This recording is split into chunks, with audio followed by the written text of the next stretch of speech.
कोल्हापुरात सुद्धा आता सीपीआरच्या निवासी डॉक्टरांनी संप पुकारलेला आहे। डॉक्टर संपदा मुंडेला न्याय मिळावा यासाठी आता आंदोलन केलं जात आहे। तर मंत्री हसन मुश्रीफ यांनी डॉक्टरांना आंदोलन न करण्यासाठी विनंती केलेली आहे। अत्यावश्यक सेवा वगळता सीपीआर मध्ये ओपीडी बंद असेल। फलटण येथे डॉक्टर संपदा मुंडे यांच्या मृत्यू प्रकरणात आता गांभीर्याने चौकशी करावी यासह विविध मागण्यांसाठी कोल्हापुरातील छत्रपती प्रमिला राजे रुग्णालयात डॉक्टरांच्या वतीने आंदोलन करण्यात येत आहे। आज दिनांक 3 नोव्हेंबर पासून आम्ही आज आंदोलनावरती आहेत।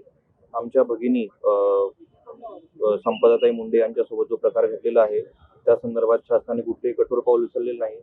हे असे असताना पण शासनाच्या चारित्र्यावरती संशय घेते, तर हे अत्यंत गांभीर्यपूर्वक आहे। आमच्या भगिनींसाठी आम्ही या लढ्यात उतरलो आहोत। तिला न्याय मिळावा हीच आमची प्रमुख मागणी आहे आणि सरकारने कुठले ठोस पाऊल या संदर्भात आतापर्यंत तरी घेतलेले नाही। यासाठी आमचं आंदोलन आहे आणि जोपर्यंत तिला न्याय मिळणार नाही तोपर्यंत आमचं आंदोलन सुरू राहील। मी कालही मार्चच्या त्या डॉक्टर्सना आणि त्यांच्या युनियनला चर्चा केली। मी दूरध्वनीद्वारे त्यांना मी म्हणालं की आता SIT स्थापन झालेली आहे, आपण हा संप करू नका आणि ह्यामुळे विनाकारण जे रुग्ण आहेत त्यांचे फार हाल होतात।